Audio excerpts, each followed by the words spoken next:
Hi, welcome back to my channel. My name's Audrey Marie. I'm picking straight up from my last video where I give you my recap over Throne Glass. So far, I am currently on page 308, chapter 41, and I'm so excited for the last 100 pages of this book. I will be sitting down and finishing this tonight. I am so excited to get through this book and to see why people rave about this book and the series. I currently don't know if I'm gonna jump into the next book straight after this or jump into another series. I do have the entire Throne of Glass series here, so I have the availability to do that, but I don't entirely know what I'm gonna be doing or what I'm gonna be vibing with. I'm excited to see the ending of this book. I have so many questions about so much. I'm so curious to see what the evil is that the queen is telling her to get rid of. I can't wait to see where this book ends and where the next one goes. I have started another audiobook with my roommate, which is Wyatt, which is the second book of the Lucky River Ranch series. We finished Cash the other day and I was looking for another audiobook to start up and that one just popped up and I mentioned it to my roommate and she was like, we're gonna listen to it as well. So we started that even though we both hated the first book. We're gonna give the second one a shot. We're already about 3.5 hours into that and it's not going too great at the moment. A lot of the stuff we were complaining about in the first one has been also brought into the second book. Currently, I am not really enjoying it. It's to the point where I just want to stop it and pick up something different. We're just listening to it while we're doing something. We're just breezing through it, just listening to it as background while we're doing something else. I love the ideas that these books have, but how it's executed is not the greatest. As of right now, the book is just focused so much on the lust of the characters, and that's it. Straight up, Sally was just talking about how she wanted to do it with cowboys and get it out of her system. And Wyatt is just lusting over Sally so much. I understand there's a little bit of a history between one another, but it is brought up so much how they're physically attracted to one another that there's no depth to it. And I am not a fan of that. I want some depth of the characters and we're not getting it right now, and it's really disheartening because I really wanted to love these books and this series, but I'm not vibing with it like I hoped I would. At least I'm fully enjoying one of the books I'm reading, so that is a plus, and I'm excited to see what happens at the end of this book. So let's keep reading.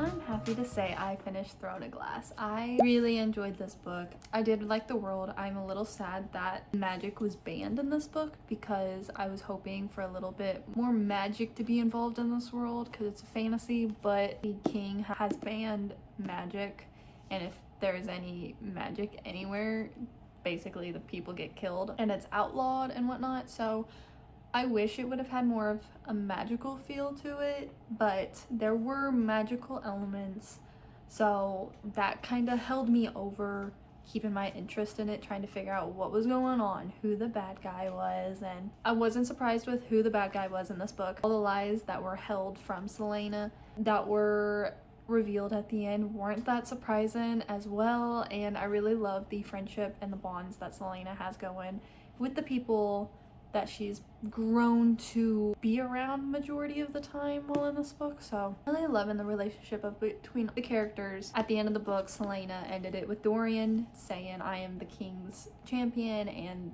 we cannot have a relationship between the two of us. I'm glad that happened, but also it kind of sucks because she knew she was more than likely gonna become the king's champion, and she initiated this relationship with Dorian, and now she's like, nope, we can't do it. So either way, it was either her gonna be dying in this duel for her to be a champion, or she was gonna become the champion, and that was her end game anyway. She was just gonna end it with Dorian. That rubbed me the wrong way, her doing that. But she shouldn't have started the relationship between the two of them that way whatsoever. They should have just left it as it was, where they were just the prince and the assassin. They shouldn't have crossed that boundary, because she knew going into this she wasn't gonna get the freedom and he was gonna hold her back, and she initiated the relationship with him. It rubbed me the wrong way that all went down. The conflict at the end had me really stressed out, and I'm intrigued as to what Celaena's real name is, because it's been alluded to multiple times in this book that Celaena might not be her actual name. I'm intrigued by that. I got my eye on that. And also, Elena said blood ties can't be broken. I'm intrigued as to where that's gonna come into play.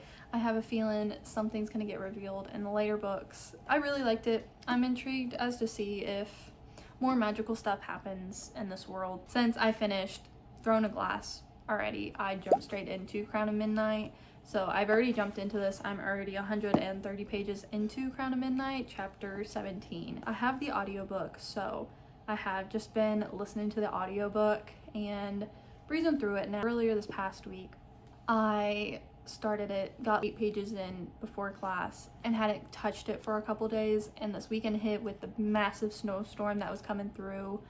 Now I have time to pick it up and read it, and my hold on the audiobook on my Libby app came through. So I've been listening to this and reading it off and on now, and as I've gotten further into this, the magical element that I wanted in Throne of Glass is coming to the front a bit more. I love that. The name situation where she keeps bringing up this name, her actual name was said or something like that. What is her actual name? I need to know. And then the Terrasen rightful heir has also been brought up, so I'm intrigued by that, because she made a comment, but she's dead, or they haven't found the rightful heir. That is a lie. So I'm intrigued as to how she would know that the rightful heir is dead, or they don't have the rightful heir. I have a feeling we know a bit more regarding who the rightful heir is than what is being told to us throughout this book. Just her saying, oh, that they don't have the right person. We're getting more of connections to her past, because she was told to kill this Archer character, which she has a history with through her jobs and whatnot from her past.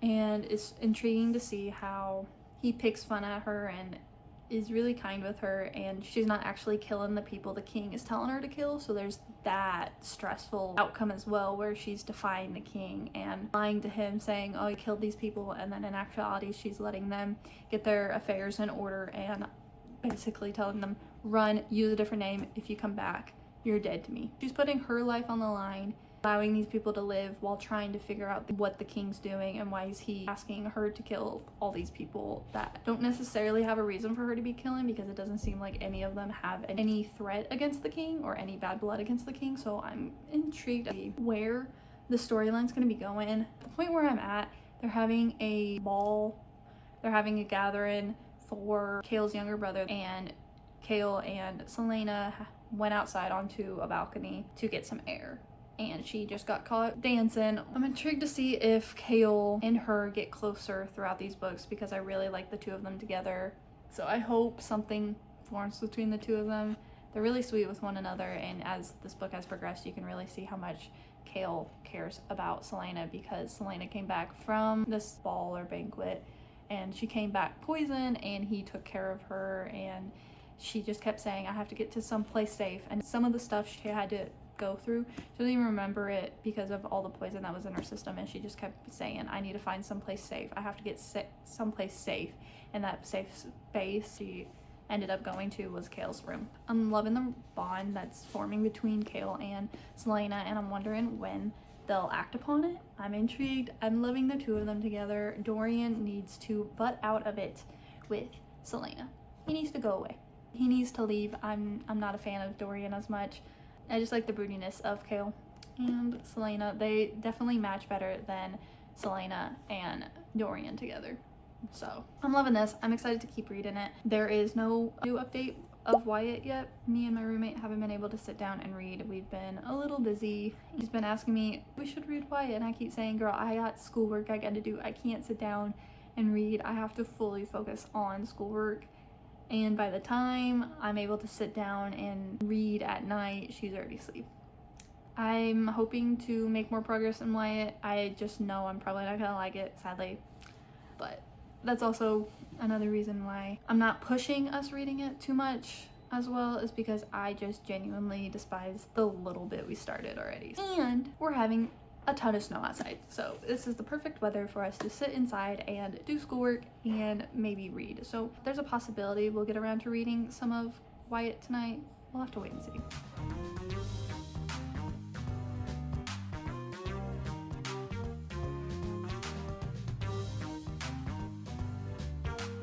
It is the same day, just much later, and I have been flying through both of my books today. So me and my roommate have been reading through Wyatt together, and we have gotten about, if I remember right, 60% through the book, and I can't stand that book. I get secondhand embarrassment the entire time.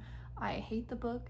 I had some hope after finishing Cash that maybe the second book in the series would get better, since maybe the author made some progress in making some characters that were developed, but unfortunately there's no development. They are all super flat, super one-dimensional, no progress in these characters whatsoever. I can't stand it. I've been trying not to listen to this book, and my roommate keeps pushing for it, and I'm just like, girl, can we do something else? I'm literally going crazy. I can't stand Wyatt. It's so bad. Everything between the two characters, which is Sally and Wyatt, is just physically driven. There is no actual connection between the characters. I hate every moment of it. I can't. It's driving me insane. I just want to stop the book and just go on to something else, but I hate DNF in books. So me and my roommate have decided to finish the book eventually, but I will be complaining it from the moment we start to the end because it is so bad.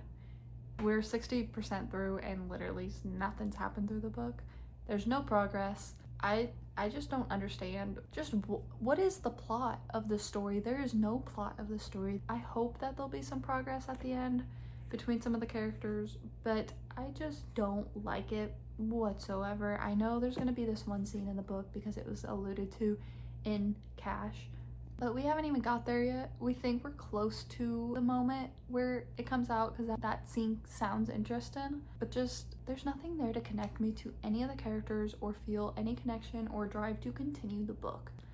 I hate it so much. On to some good updates of Crown of Midnight though. So I've been breezing through this today. I've gotten to page 246, chapter 32. This book has had so much happen. I was so happy her and Kale finally were having their moment, but now it got ripped away. I'm so sad. I was stressed for her saving Kale, and then something happened, and now they're not together again. And Nehemia, girl, I was on the verge of tears. I feel so bad. I just don't know how to feel about it. I'm heartbroken. Selena and Nehemia had such a great friendship, and now Selena doesn't have that no more. I'm heartbroken that Kale and her, they were seeing a future together, and that's not gonna happen now. It seems like that is taken away from us. And Dorian having magic, what? I was stunned. I was not prepared for that either. That was a major shocker. And then also when Kale was racing after Selena, when she was racing back to the castle, he said, I've never seen somebody run that fast. Selena definitely has some magic in her based on how she's having communications with the First Queen. All my emotions were hit and I don't know what to think. I'm gonna keep reading Crown of Midnight because I'm wrecked. I need to do something. I need to continue because Selena got put in the dungeon and now she got back up in her bedroom. And I'm hoping the bond between Kale and Selena isn't ruined too badly. I'm hoping, but I highly doubt that's gonna happen. I really love Kale and Selena together. I'm not okay no more. I'm gonna keep reading. I'm just gonna keep reading. I'll give you some updates whenever I get any further.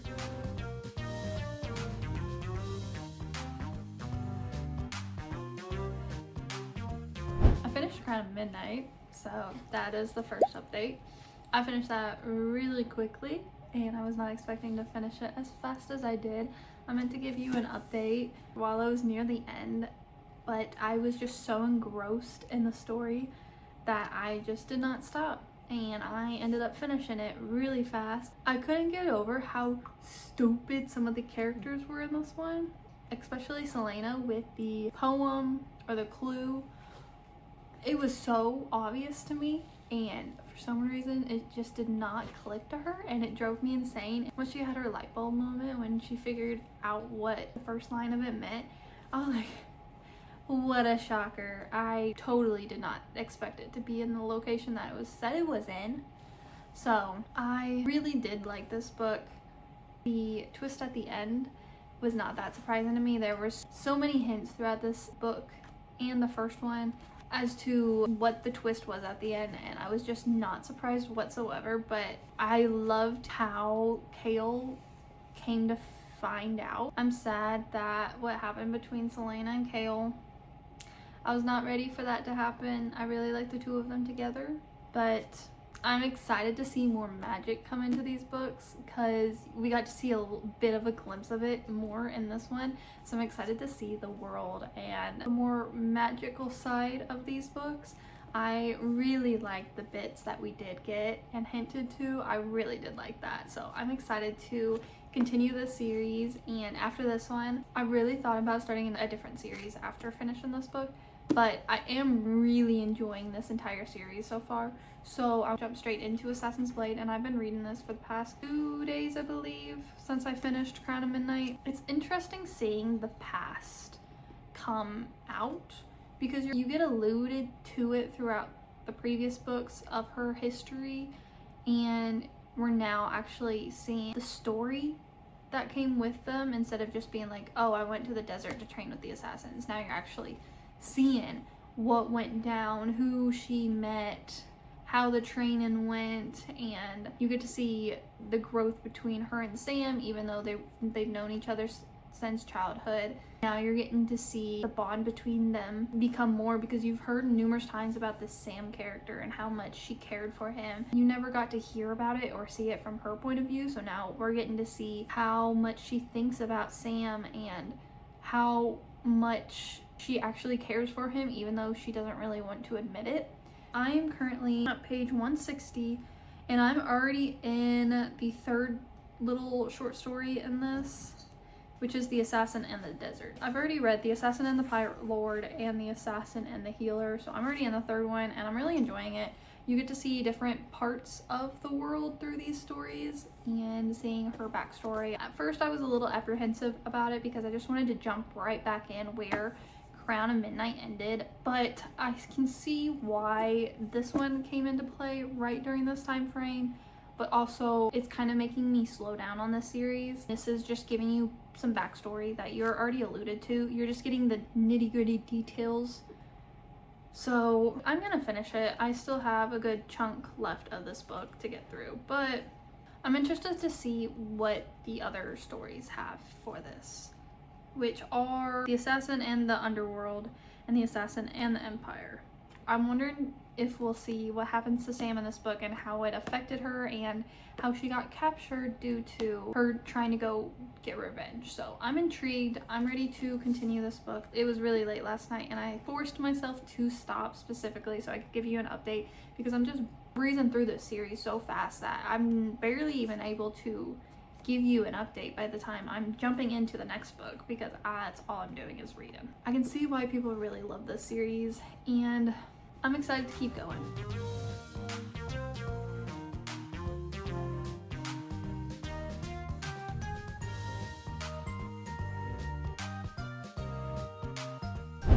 Got a bit of an update for you. I am super close to finishing Assassin's Blade. I have less than 100 pages left. I'm at page 379 on chapter 7 of The Assassin and the Empire, and I am really enjoying this. My head kind of hurts, so that's why I'm acting a little bit differently, but I want to give you an update before I finish the book because this is the last 100 pages and I need to give you an update. Anyways, I didn't expect to like this book as much because it's just a prequel and we get glimpses of what happened of this book throughout the first 2 books, and I just didn't think it was that needed necessarily, and I might have changed my mind. This is so interesting. I see why people say to read this 3rd, because you've seen how this affects her through the first 2 books, and then now you're seeing the full circle as to why she acts the way she does. I'm really enjoying this. I really like Sam. Sam is so sweet when it comes to Selena. Super sweet, and I hate Arobin so much. I thought he had some redeeming qualities there, and when she went on that one quest in the last story, I knew right away something was off, something rubbed me the wrong way, and I could have seen that from a mile away. And once Selena realized what Sam said to Arobin whenever Arobin was beating her up, I knew Sam had feelings for her right then and there, and even before then, but that just kind of signified, oh yes, he definitely has feelings for her. I really like Selena and Sam together, but I know they're not endgame, which sucks. They were up on a roof together, and she paid off all of Sam's debt to Arobin, so now they're both free people, and they had a moment together, and I said, oh, that's so sweet. I love them together. And then I realized Sam doesn't survive. Sam dies. So I just said, fuck. I'm fucked. I'm royally fucked. I'm ready to see what happens and know all the details regarding Sam and everything, because they were planning a future together to go off, and Selena gave all this money to Arobin to get them to be able to go separate ways from him and not have nothing attached to him, nothing at all, where Arobin can go back at them and fuck them up. So I know how this is gonna end, and it's really breaking my heart because I already know the ending and what's gonna happen, but I don't know how it's gonna happen. So I'm dreading the end of this book. I wanted to finish it last night, but I felt like I need to give you a little bit of an update regarding my feelings about this book, because Sam and Selena are so cute together. They've been through so much. So I'm really enjoying this. Loving the vibes, and I just want to pinpoint this as well. I noticed on my TikTok feed that I was getting a lot of Assassin's Creed videos, and I've played a couple Assassin's Creed games. I don't have a massive background of them, but I have a couple of them, and I've been wanting to play a couple more. But I was trying to figure out why Assassin's Creed was all over my TikTok feed. I was so confused. And then I came to the realization that because I'm trying to avoid any spoilers through the series, which Selena's an assassin, I'm getting Assassin's Creed stuff because it's just the vibes that I'm in. So there's some correlation between that, and that is crazy that even though the vibes that I'm hitting for this book is correlating to a game on my TikTok feed, which is insane to me. But that was crazy because I was trying to figure out if there was a new game coming out or something was being announced regarding Assassin's Creed, and I couldn't figure out a reason. And I put 2 and 2 together that my vibes of my book taste at the moment are correlating to a video game that I've played before. I came to that realization a little slow, but also it's freezing in my room, so ignore my blanket over my sweatshirt.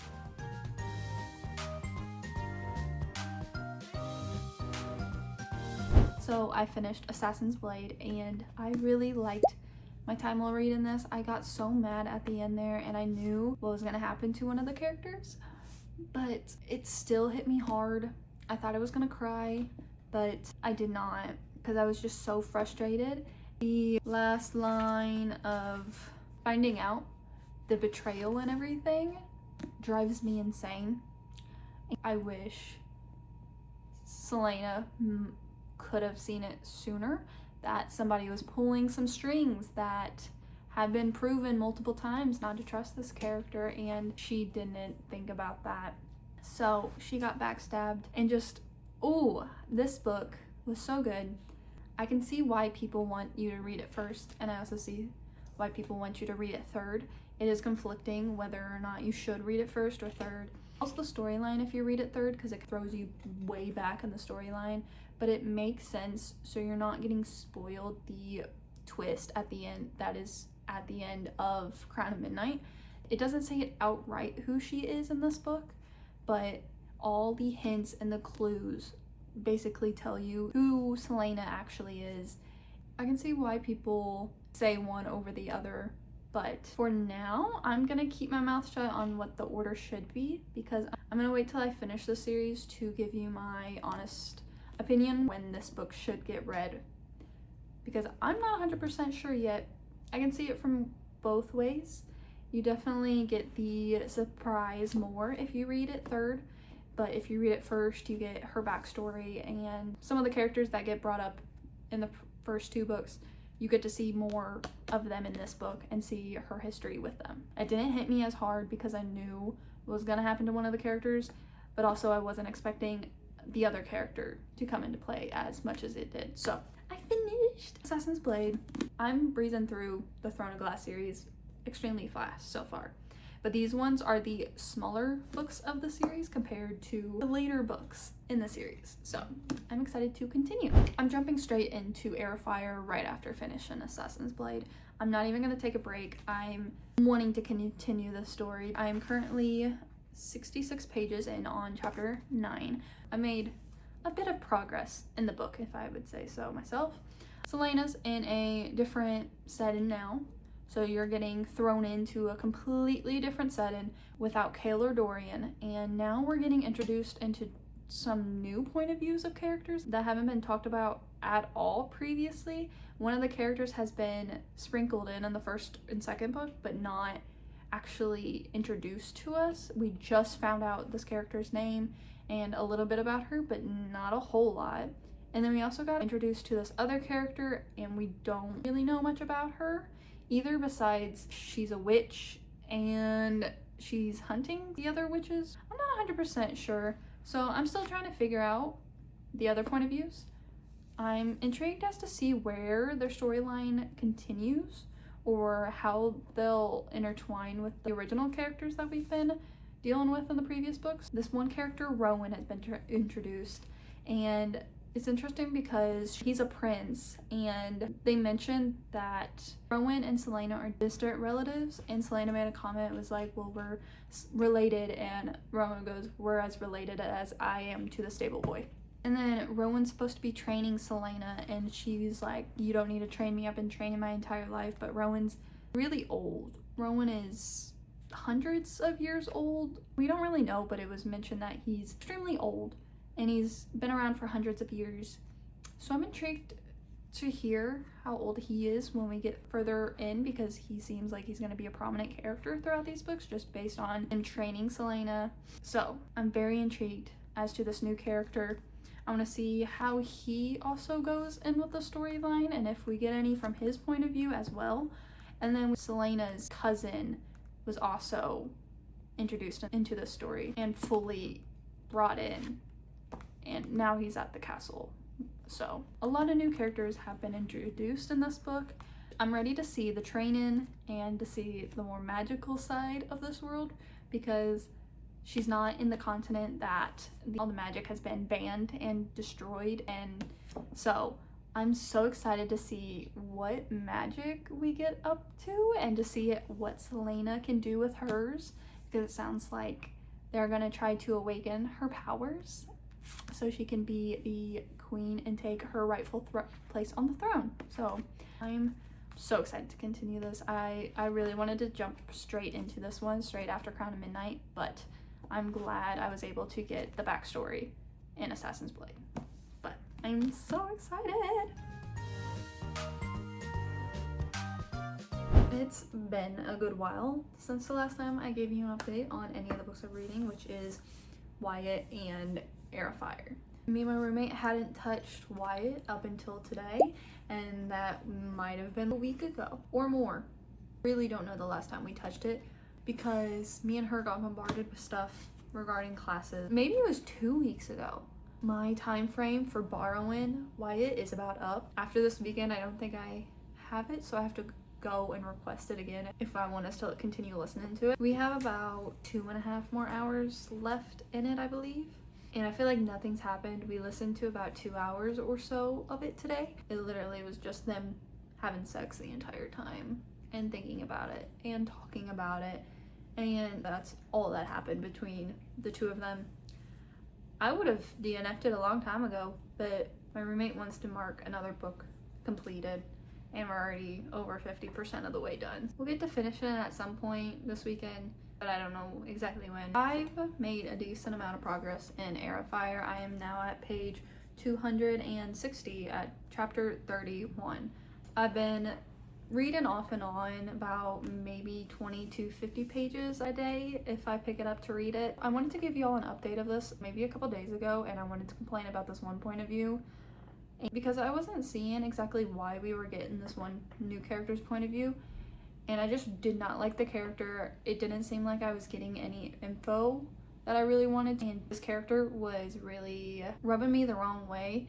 My opinion has changed a little bit. I had a bad opinion on Menel, and I didn't understand why we were getting her point of view on this. It seemed like she had the biggest ego, and something about her just rubbed me the wrong way.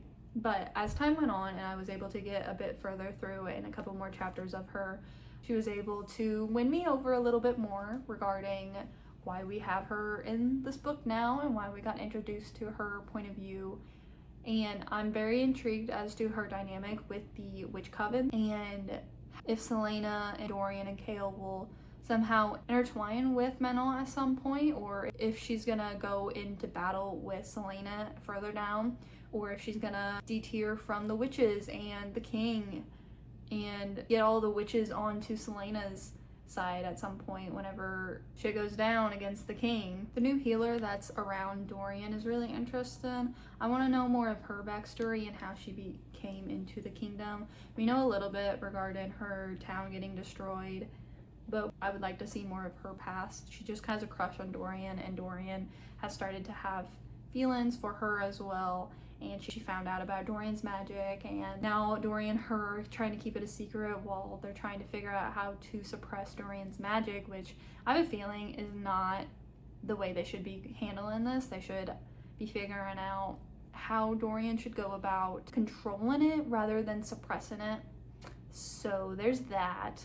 I am very intrigued as to Chaol and Selena's cousin. I like to see from her cousin's point of view, so you actually get to see that he's not gonna fight to take the kingdom from Selena. When Selena comes back, he's actually gonna support her no matter what, and he would put his life on the line to back her, and he's not gonna try to take it from Selena or backstab her in any way. You can see that he truly does love her and wants to be there for her. And Chaol is working with Selena's cousin for more info and trying to support them, while the timeline of him going back to his land as his father's heir is getting closer and closer to the deadline of him moving back to his homeland.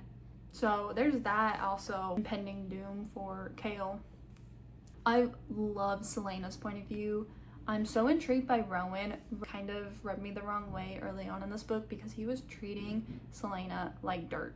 I was not loving how he was treating her when he didn't know anything about her past. The way it seemed was he just expected her to be a pretty princess and thought she didn't work a day in her life and she hasn't seen anything bad in her life. And I think he's begun to realize that there's actually more to her, and she's actually seen a lot more darkness of the world than he expected her to actually see in her life so far. And he's pushed her to some limits that I genuinely don't know how Selena's still putting up with him. I would literally break down because of everything he said to her. As the reader, knowing what Selena went through and you're hearing all the stuff Rowan's been throwing at her, you just feel so bad for Selena, and then you just dislike Rowan because he was treating her like garbage, but he had no backing as to his reasoning to treat her that way.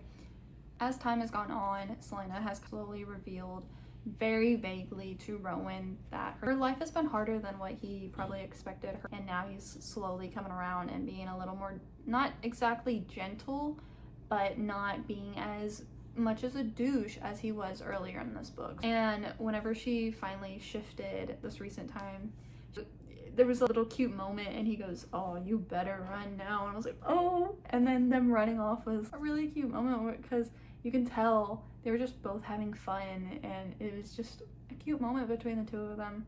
So I'm excited to continue. I'm about halfway probably.